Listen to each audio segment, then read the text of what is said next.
여러분 샬롬. 오늘도 초원과 함께하는 데일리 큐티에 오신 여러분 모두 주님의 이름으로 환영합니다. 오늘은 축복이 나를 살린다라는 주제로 함께 하나님의 말씀을 나눠보겠습니다. 오늘 함께 나눌 하나님의 말씀은 룻기 2장 4절 말씀입니다. 각자 계신 자리에서 함께 읽도록 하겠습니다. 시작. 마침 보아스가 베들레헴에서부터 와서 베는 자들에게 이르되 여호와께서 너희와 함께 하시기를 원하노라 하니 그들이 대답하되 여호와께서 당신에게 복 주시기를 원하나이다 하니라. 아멘. 오늘의 본문인 룻기는 룻이라는 모압 여인의 이야기입니다. 당시 이스라엘에서 이방인은 환영받을 수 없는 존재였습니다. 하물며 과부가 되어서 시어머니와 함께 온 이방 여인은 마을 사람들로부터 남편을 죽인 부정한 존재라는 오명을 뒤집어 쓸 수도 있었습니다. 그런데 룻기를 보면 베들레헴 사람들은 놀랍게도 룻을 외면하거나 비난하지 않습니다. 오히려 환영하고 축복합니다. 단적인 예로 보아스라는 부자는 룻기 2장 3장에서 보면 이방 여인인 룻에게 계속 호의를 베풀고 나중에는 룻과 결혼합니다. 그리고 룻과 보아스의 이 결혼을 통해서 나중에 후대로 넘어가면 우리가 잘 아는 이스라엘 민족의 영웅, 믿음의 영웅, 이스라엘을 살리는 영웅 다윗이라는 후손이 나오게 되죠. 자, 여기서 놀라운 사실이 있습니다. 베들레헴 사람들이 이방 여인을 환영하고 축복해 주었다는 거죠. 자, 이들은 어떻게 이방 여인을 받아들일 수 있었을까요? 저는 오늘 본문에서 힌트를 한번 생각해 봅니다. 베들레헴의 상대방을 축복하는 문화가 자연스러웠던 것이죠. 오늘 본문에서 보다시피 보아스가 여인들에게 축복하고 또 여인들이 보아스에게 축복하는 문화가 굉장히 자연스럽게 나와 있습니다. 그러다 보니 이방 여인에게도 당연하게 복을 빌면서 환영했고 나중에 그것이 다윗이라는 후손을 통해서 결국 이스라엘이 부강해지고 구원을 받으면서 결국 자기 자신들을 살리는 결과로 돌아올 수 있었던 것이죠. 오늘날 우리 사회는 이웃을 경쟁자로 보고 이겨야 된다는 생각에 사로잡혀 있습니다. 하지만 그것은 분명히 잘못된 생각입니다. 이웃은 경쟁자가 아니라 함께 살아야 할 대상이고 이웃은 내가 물리쳐야 될 사람이 아니라 함께 복을 누리며 살아야 할 대상입니다. 내가 이웃을 저주하든 축복하든 그것은 언젠가 나에게 돌아오게 될 것입니다. 그런 점에서 우리의 선택은 축복이어야 될까요? 저주여야 될까요? 성경은 분명하게 이야기합니다. 우리의 선택은 축복이어야 합니다. 오늘 말씀을 보면서 저는 이 질문을 여러분께 한번 던지고 싶습니다.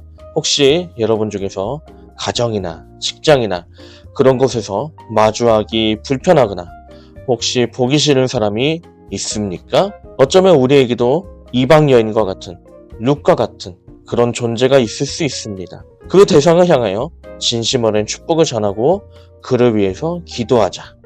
한번 여러분이 이거를 실천해보면 좋을 것 같습니다.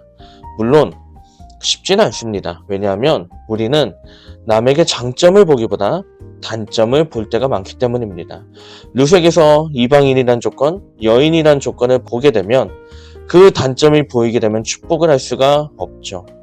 우리도 마찬가지입니다. 누군가에게 단점이 보일 때가 많습니다. 과연 그럴 때 하나님의 마음을 품은 우리는 어떻게 해야 될까요? 이것을 가지고 초원의 도움을 한번 받아보겠습니다.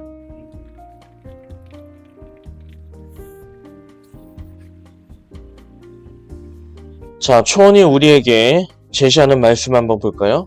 마태복음 7장 3절에서 5절입니다. 어찌하여 형제의 눈 속에 있는 티는 보고 내 눈에 있는 들보는 깨닫지 못하느냐? 보라, 내 눈 속에 들보가 있는데 어찌하여 형제에게 말하기를 나로 내 눈 속에 있는 티를 빼게 하라 하겠느냐? 외식하는 자여, 먼저 내 눈 속에 들보를 빼어라.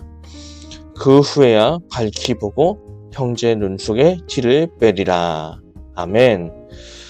왜 이 말씀을 추천했을까요? 저는 이런 의미가 있다고 생각을 합니다. 상대의 연약함이 보이는 만큼 우리도 역시 연약한 존재라는 것을 깊이 알고 깨달으라는 그런 의미인 거죠. 상대방의 단점만큼 나의 연약함과 단점이 보일 때 나는 상대방을 품어줄 수 있고 이해할 수 있고 그렇기 때문에 상황과 조건에 관계없이 충분히 축복할 수 있을 거라는 것이 이 말씀의 의미라고 저는 봅니다. 저는 베들레헴 사람들도 마찬가지였다고 봅니다. 베들레헴 사람들에게 룻의 단점이 보이지 않았겠습니까? 혹은 서로의 단점이 보이지 않았겠습니까? 다 보였겠죠. 하지만 그들은 역시 자신의 약점을 알고 서로의 포용을 알았기 때문에 축복할 수 있었습니다. 우리도 그렇습니다. 단점을 보려고 하면 서로의 단점이 보입니다.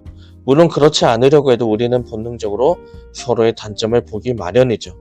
그러나 내 자신의 연약함을 볼 수 있다면 상대방이 나에게 준 포용이 보이면서 나도 상대방을 포용할 수 있을 것이고 소중하게 느껴질 것이고 그러면서 더욱 우리는 축복을 할 수 있을 것입니다. 어쩌면 하나님이 예수 믿는 우리에게 바라는 것이 바로 이런 것이 아닐까요?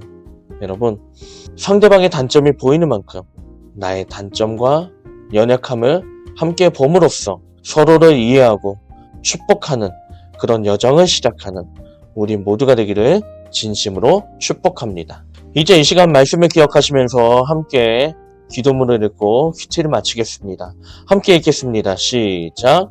하나님, 모든 일을 끝까지 사랑하셨던 예수님처럼 서로를 힘써 축복했던 베들레헴 주민들처럼 저희도 조건에 상관없이 힘써 축복하게 하옵소서. 축복하는 것이 나에게 돌아올 것을 기억하며 오늘도 만나는 모든 사람을 축복하게 하옵소서.